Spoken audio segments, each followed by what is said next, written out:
kita dito.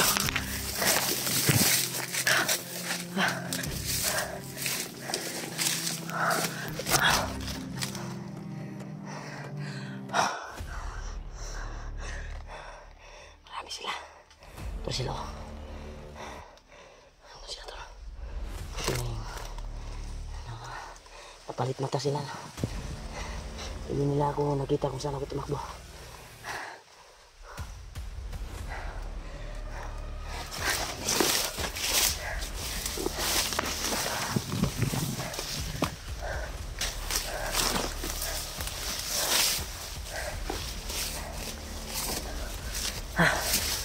Dito.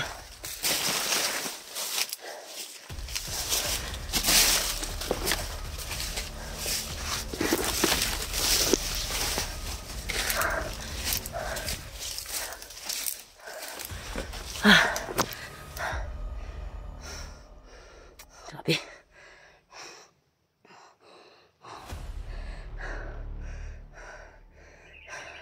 Grabe yung abulan tol. Sobrang dami nila. Gusto tayong tudasin. Pinilit ko kasi yung may narinig akong naputukan. Hindi ko alam marami pala sila doon. Tingnan ko. Balik tayo agad. Parang pakiramdam ko tol yung kalaban nila. Baka sila G-Ward na yun ba? Or sila Julio. Kasi nagsama silang dalawa eh. Pilitin naming makalabas dito. Pilitin ko makalabas dito sa area na ito. Alam ko po na nakita nila yung video ko nung nakausap ko si yung gabay ni Lolo Ambo. Sure ako na tinignan siguro nila yung video ko. Si Aro. Tipod sila mukan sa kung kuhan. Kung asa ko napita. Para makabalot sila ba. Itong area na ito ay nakabalot sa orasyon ni Commander Bagnot, kaya nasudan kami sa paghanap mahirapan kami sa paghanap sa aming mga kasamahan. Siyempre ako mahirapan sila, ako din nahirapan din sa paghanap sa kanila. Mas maganda siguro hanap tayo ng yan.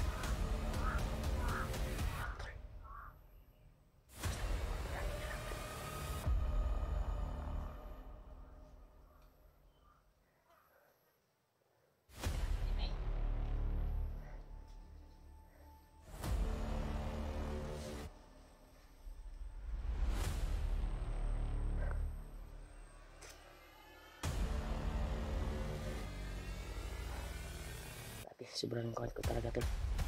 Hingal talaga ako para makatakas lang sa kamay ng mga kalaban. Sana ay mapadpad ako kung saan yung kuhan ni Dib ngayon, kung saan dinala si Dib. Sana makalabas ako sa area na ito.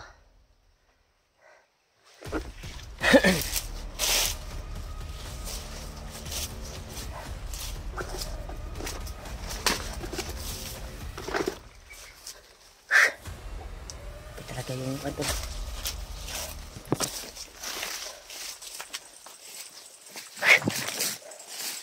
kakakuan talaga. Uy.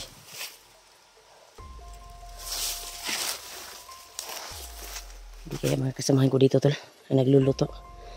Parang nagluluto sila dito yan o. Ingat lang tayo, baka kalaban to. Parang may nagpahinga dito sa area na ito. Amuhin natin kung kalaban ba or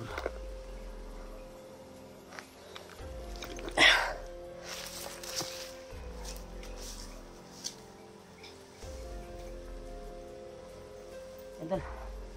May nagluluto dito tol.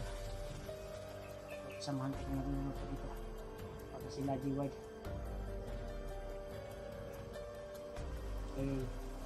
Bagong kasamahan.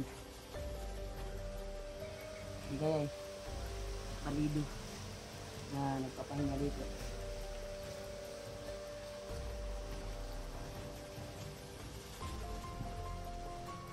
Kaya salamat talaga sa yung send ng sa akin sa Gcash ko. Kung may makalabas man ako dito sa area na ito at makahanap ako ng tindahan na pwedeng mabilhan, bibili ko yun ng pagkain.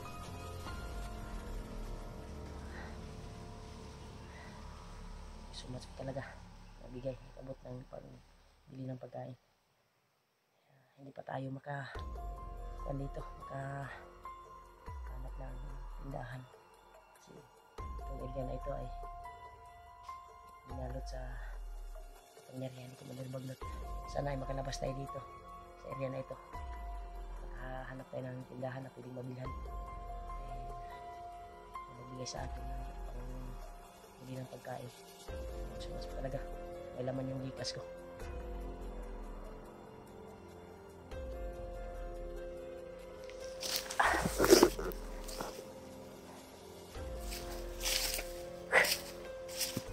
Ko na tol, nahihirapan na ako sa paghanap sa mga kasamahan ko. Pinili ko talaga yung binalikan yung area saan ko nila ko wala ito na dito talaga mga kalaban na yung nasa gupa ko.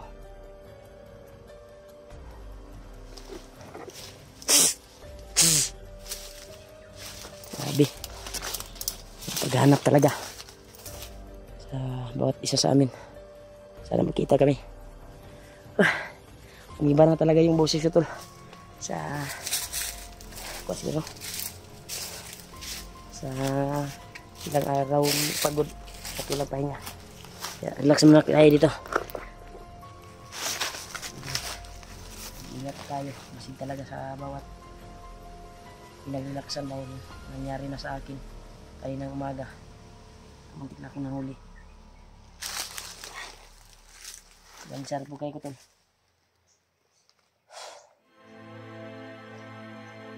Sayang, hindi ko napasok nung narinig kong nakatukan. Daming kalaban talaga. Atras ako. Kaya siguro ito mga 30 tahon ba, mga 20 tahon nung sumalubong sa akin. Patay ko sa 6 na balibo. May misbak naman, sobrang dami. At matataas pa mga rin na dala nila. Nahihirapan talaga ako. Kaya sana ay share nyo itong video na ito tol. Nakita-kita na kami at nakalabas kami sa area na ito. Grabe critical yung area na pinasukan namin. Creepy talaga.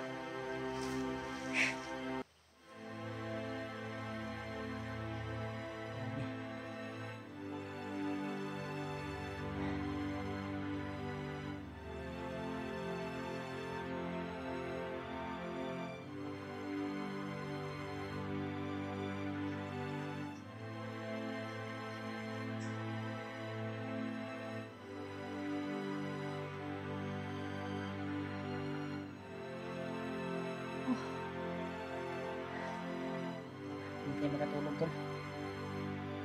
Ayun sa critical yung area na pinaghingahan natin. Ilan to paggabi. Patulog tayo.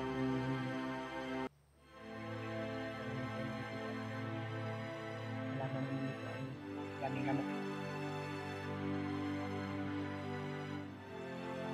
Lamok ito tol ay mga langaw na sobrang laki.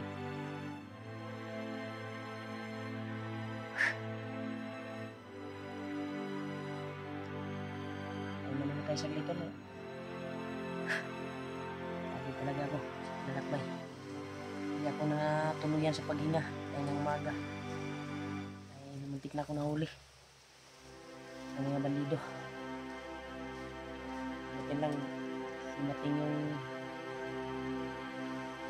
gabay ni Lolo Ambo na palaging tumutulong sa atin. Malaking papasalamat ko talaga sa kanya. Kung hindi siya dumating, sigurado ilang na ako dahil pinangina ako talaga kaninang umaga. Hindi na lang bumalik yung lakas ko. hawakan niya ako. Malakas ko talaga. Parang ito naman. Parang may alam din siya sa panggagamot na.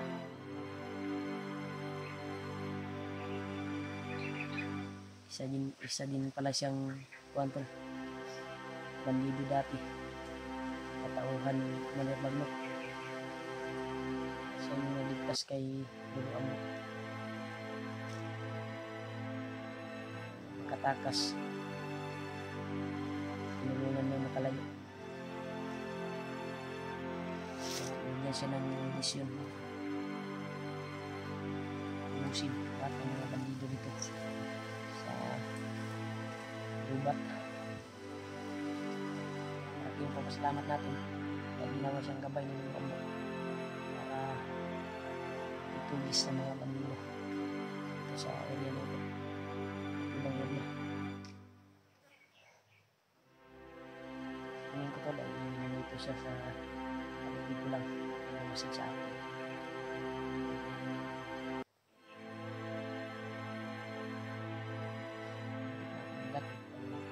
Hindi siya lumating. Lubos na yung buhay. Pagod talaga. Sobrang init. Walang ayos na tulog.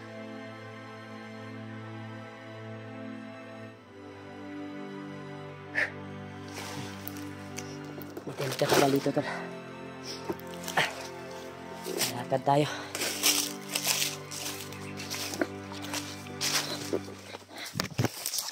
Patuloy tayo sa paglalakbay. Natin. Kasama natin.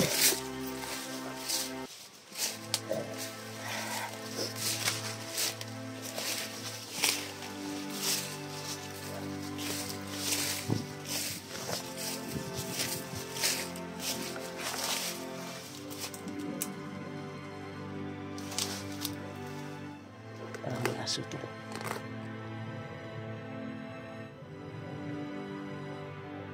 May aso sa unahan. Parang busis ng aso. Yung aso yung narinig natin. Ano? At may ingay pa tayo narinig.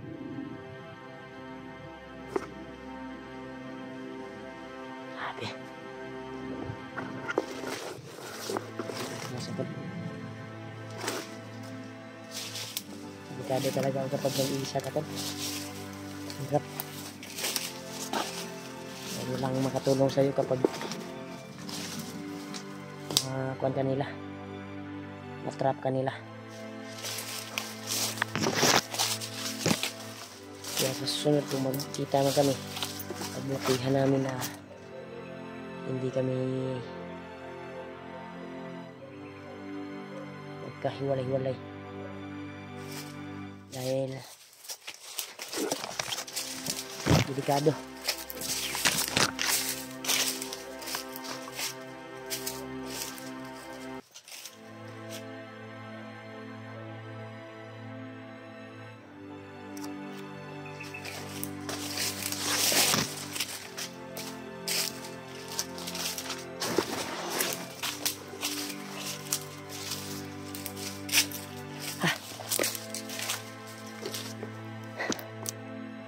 Lipas tayo ng daanan tol. May narinig tayo mga aso doon. Siguro ko na nagpadalang aso na sila. May dalang sila mga aso para madali na lang makita yung mga kalaban nila. Siyempre kami yung kalaban nila. Hanap talaga sila ng paraan. Dahil yung aso lang yung makakita sa tagulilong na kapangyarihan. Gagamitin namin.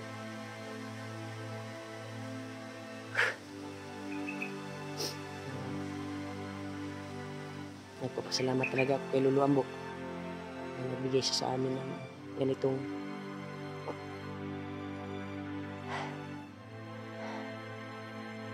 klaseng pangyarihan. Bilang proteksyon namin dito sa gubat. Siyempre dahil siguro sa atin dumating si Lolo Ambo sa atin para matugis yung mga masamang tao dito sa bundok. May masamang binabalak.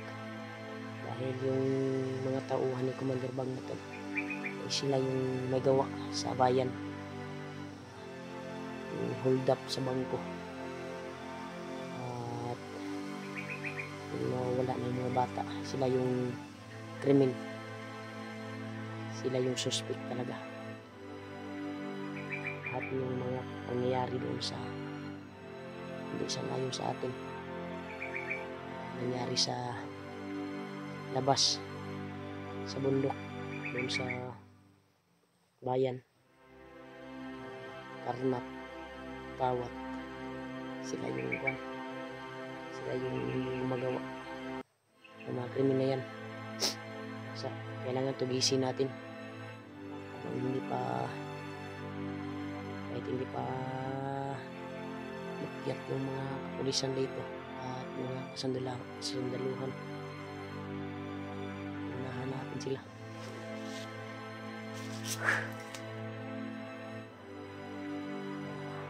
Dito tayo. Buat takbang.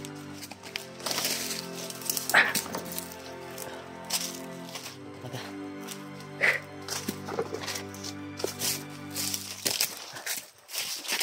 Natin ito. Madalik dito ito.